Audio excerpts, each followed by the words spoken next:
पहले एक आइडिया होता है, फिर वो प्रोडक्ट या सर्विस के अंदर कन्वर्ट होता है कि हम ये प्रोडक्ट बनाएंगे, और फिर उसमें इन्वॉल्व हो जाती है मार्केटिंग एंड सेलिंग एबिलिटीज़। कोई भी ऑर्गेनाइजेशन 1, 2, 4 लोगों से शुरू हो सकती है, लेकिन वो कल को ग्रो करके 400, 4000, 4 लाख लोगों तक जा सकती है। तो नया बंदा आ जाता है, अगर सर्टेन डॉक्यूमेंट्स होंगे तो उसकी बेसिस के ऊपर वो अपने काम को आगे चला पाएगा। अदरवाइज वहाँ पे एक क्यास और एक प्रॉब्लम क्रिएट हो जाएगा कि वो बंदा चला गया।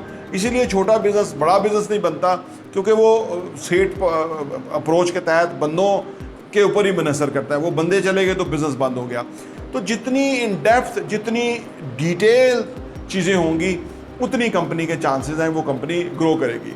और अब मैं आपको बताऊं कि आज के पहले कंपनियां सीईओज रन करते थे, आज कौन कंपनियां रन करता है। आज दरअसल आप देखें पाकिस्तान के अंदर, ये आप देखें बैंकिंग सिस्टम जो है वो सारा कंप्यूटराइज है। कभी मुझे याद है कि इतने बड़े बड़े रजिस्टर हुआ करते थे और उसके ऊपर वो पोस्टिंग वाले स्टैंपें लगाया करते थे। और ये वो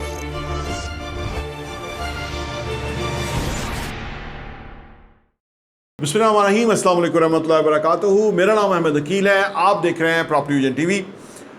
कभी माजी में सीईओज कंपनीज को रन करते थे, लेकिन आज कौन कंपनियां रन कर रहा है ये मैं आखिर में बताऊंगा। पहले मैं आपको बताऊं कि कंपनी बिजनेस बेसिकली क्या होता है, कैसे शुरू होता है, कौन कौन से मराहल अहम हैं, और कैसे एक बहुत बड़ी वेल्थ क्रिएट की जा सकती है थ्रू बिजनेस।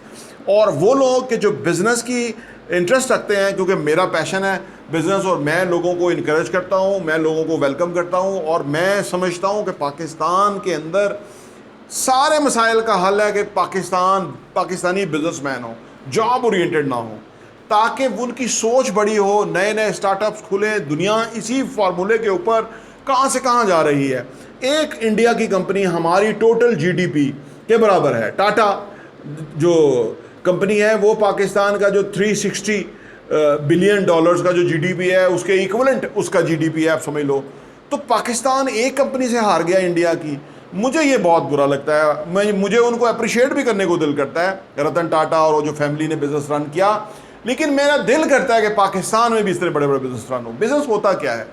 बिजनेस बुनियादी तौर पे एक आइडिया से शुरू होता है। एक आइडिया होता है कि आप उसके तहत कोई रिक्वायरमेंट, कोई नीश, कोई चीज़ देखते हैं कि इसको हमें एड्रेस करना है।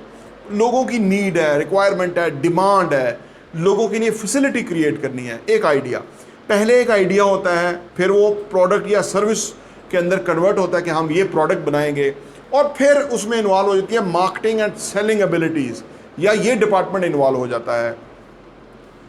जब पहला आइडिया हो गया, उसके बाद वो प्रोडक्ट की शक्ल में कन्वर्ट हो गया, और उसके बाद सेलिंग एंड मार्केटिंग जो है उसमें इन्वॉल्व हो गई, सो दैट कि वो प्रोडक्ट और वो आइडिया लोगों तक पहुंचाएं। जितने ज़्यादा लोग तक पहुंचाएंगे उतनी सर्टेन फीडबैक आएगी, उससे बिजनेस आगे से आगे ग्रो करेगा। इसके बाद जो ऑर्गेनाइजेशन में आ जाता है वो है SOPs, स्टैंडर्ड ऑपरेटिंग प्रोसीजर्स।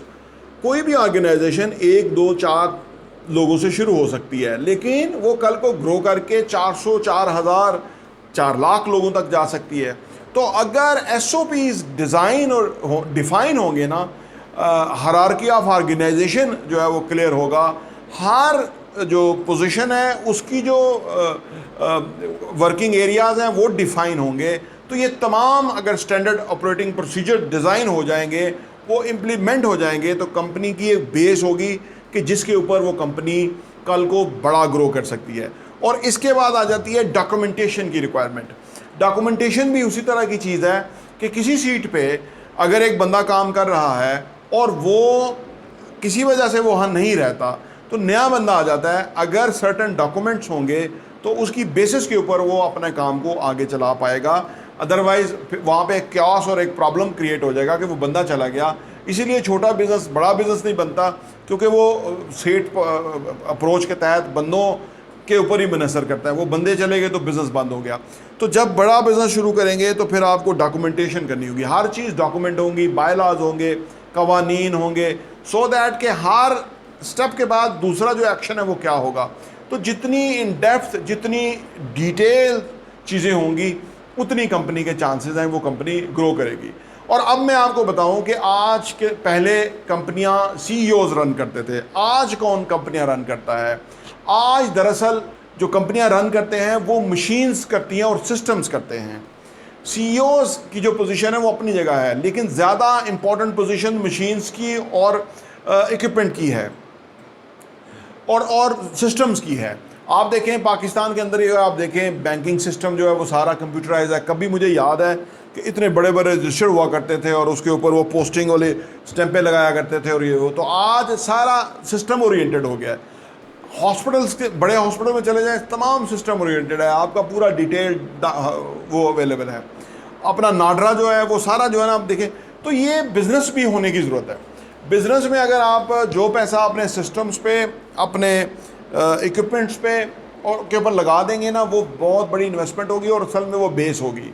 कोई भी सीईओ आज के दौर के अंदर इन चीज़ों के बगैर सक्सेसफुल है नहीं। फाइनेंस का आपको एक सॉफ्टवेयर रिक्वायर्ड है, ईआरपी सोल्यूशन चाहिए जिसके बेसिस के ऊपर आपने फैसले करने हैं, और जितनी क्लैरिटी होगी उतने बड़े अच्छे फैसले करेंगे और उन फैसलों की बेसिस के ऊपर बिजनेस कल को ग्रो करेगा। तो आज जो दुनिया है वो बदल गई है। बिजनेस जो है वो एक आइडिया से निकल के कहाँ से कहाँ पहुँच गया है, और उसके अंदर ये सारा जो एरियाज़ हैं वो तवज्जो तलब हैं, फोकस एरियाज़ हैं, उससे ही बिज़नेस जो है वो फ्लोरिश होगा, सेटअप होगा, ग्रो करेगा और आगे बढ़ेगा। उम्मीद है आपके लिए ये वीडियो मुफीद होगी। अगर आपको वीडियो पसंद आई तो इसको लाइक भी कीजिए और आपसे गुजारिश है कि चैनल को सब्सक्राइब कीजिए और दूसरों तक वीडियो शेयर कीजिए। प्रॉपर्टी टीवी देखने का बहुत बहुत शुक्रिया।